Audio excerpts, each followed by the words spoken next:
ఈ 2-3 రోజుల్లోనే దాదాపు 25 నుంచి 40 లక్షల మంది స్వామివారి దర్శనం చేసుకుంటారని అంచనా.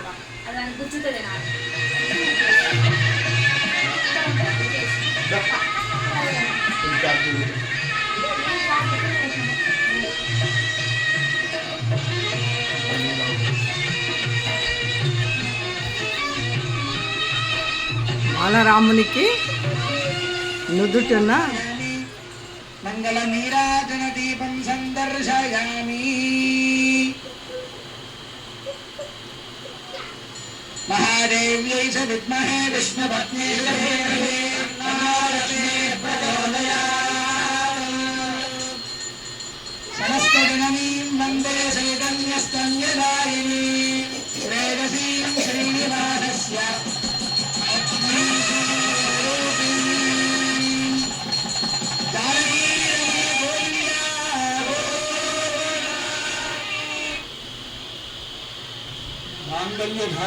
రామయ్య నుదుటన సూర్య తిలకము దిద్దుతూ సూర్యుడే దిగి వచ్చి దిద్దినట్టు అది అద్భుతమైన కళాకారుడు ఎవరు అమర్చిన విధానానికి నమస్కారం చెప్పుకోవాల్సిందే. ఇందాక ఒక శ్లోకాన్ని మన చేత అనిపించారు. ఇయం సీత మమ సుత సహధర్మచరీతవ ప్రతీక్షచైనాం భద్రంతే పాణిం గృహ్ణి చేయించారు. భద్రాచలంలో లైవ్ ప్రోగ్రామ్. స్వాములు ఈ సీతమ్మ గారి మెడలో రామచంద్రమూర్తి అలంకరిస్తాడు. ఆ మాంగళ్యంలో 3 మాంగళ్యాలు ఉన్నాయి. ఒకటి పుట్టినింటి వారి మాంగళ్యం, ఒకటి మెట్టినింటి వారి మాంగళ్యం, ఇంకొకటి భక్తులైనటువంటి రామదాసు గారు తయారు చేయించినటువంటి మాంగళ్యం. అంతా సేవించండి. ఆ మాంగళ్యాన్ని రామచంద్రమూర్తి సీతమ్మ వారి మెడలో అలంకరిస్తారు ఇంకొద్దిసేపట్లో. మన పద్ధతిలో అద్భుతమైన సన్నివేశం. ఇటు భద్రాచలం, అటు అయోధ్య, 2 అద్భుతమైన సన్నివేశాన్ని మనం చూడబోతున్నాము.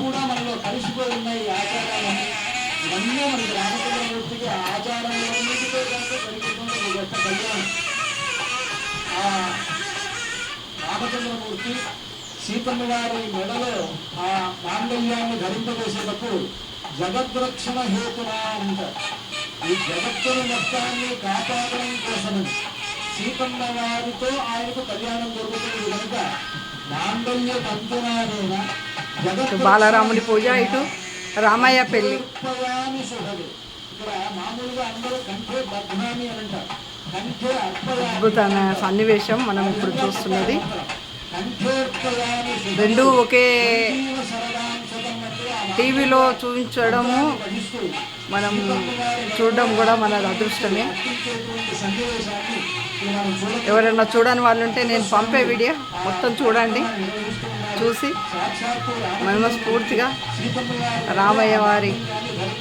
రామయ్య సీతమ్మ దీవెనలు అందుకోవాలని కోరుకుంటున్నాను.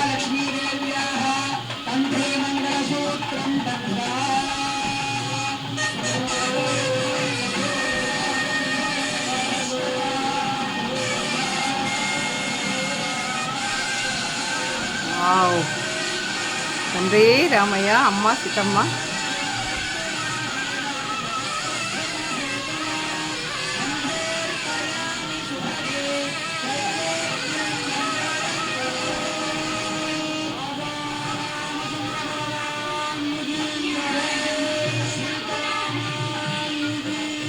జై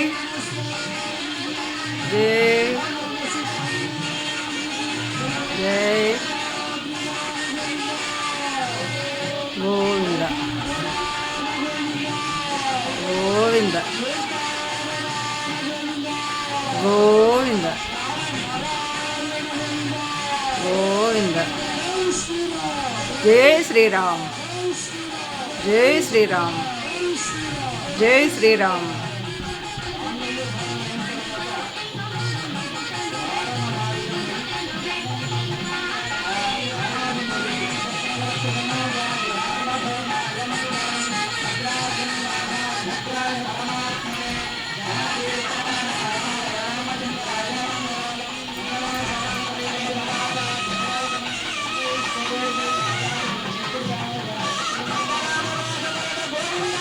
గోవింద.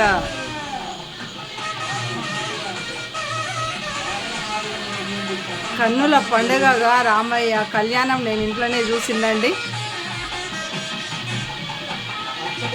బయటకు వెళ్ళడానికి వీలు కాని వాళ్ళైతే మంచిగా టీవీ పెట్టుకొని ఇంట్లోనే చూడాలని నేను కూడా కోరుకుంటున్నా. ఈ వారణమాలైనటువంటి ప్రబంధాన్ని గోదాదేవి ఆండారమ్మ వారు మనకు చెప్పినటువంటి ప్రబంధం. గోదాదేవి సీతమ్మ వారి వలె ఒక అవతారమూర్తి. సీతమ్మ ఎలాగైతే అయోనిజ అంటున్నామో అదేవిధంగా గోదాదేవి కూడా అయోనిజ. సీతమ్మ వారు జనక మహారాజుకి యజ్ఞభూమిలో లభిస్తే గోదాదేవి విష్ణు చిత్తులనేటువంటి మహనీయులకి తులసీవనంలో లభించింది. సీతాదేవి జగత్ప్రభు అయినటువంటి రామచంద్రమూర్తిని కళ్యాణం చేసుకుంటే గోదాదేవి జగన్నాథుడైనటువంటి రంగనాథుణ్ణి పరిణయమాడింది. ఆ గోదాదేవికి రామచంద్రునికి ఏమిటి సంబంధం అంటే రాముడు ఆరాధించినటువంటి రంగనాథుణ్ణే వివాహమాడినటువంటి గోదాదేవి కనుక ఆవిడ రాముడి కులదైవం ఎవరు అంటే రంగనాథుట్ట. అందుకని పట్టాభిషేక సమయంలో సీతారాములు ఇద్దరు నారాయణ ఉపాగమతు అని ఆ రంగనాథుడి సన్నిధిలోనే ఉపవాస దీక్ష వహించారు అని అంటారు. రామచంద్రమూర్తి రంగనాథుడిని ఆరాధించాడు కనుక అలాంటి రాముడు ఆరాధించినటువంటి రంగనాథుడి పత్ని అయినటువంటి గోదాదేవి చెప్పినటువంటి ప్రబంధాన్ని పఠిస్తూ ఈ బంతులాట ఆడతారు అర్చక స్వాములు. అలాగా పఠించడంలో ముఖ్యంగా దాంట్లో ఒక విశేషం ఏమిటంటే కళ్యాణ సంబంధమైనటువంటి వివరములన్నీ ఆ ప్రబంధంలో ఉన్నాయి. వైదికమైనటువంటి కళ్యాణం ఎలా జరిగిందో ఆనాడు గోదాదేవికి రంగనాథుడికి ఆ పద్ధతంతా కూడా ఆవిడ వర్ణించి చెప్తుంది. తనకు కళ వచ్చింది, ఆ కళలో తనకు రంగనాథుడికి వివాహమైనది, ఆ వివాహం ఎలా జరిగిందో దాన్ని వర్ణించి చెప్తుంది తన స్నేహితురాలికి గోదాదేవి. అలాంటి ఒక ప్రబంధాన్ని పఠిస్తూ ఇక్కడ ఈ బంతులాడడం అనేటువంటిది వైష్ణవ సంప్రదాయంలో జరుగుతుంది. దాన్ని మనం సేవిద్దాం.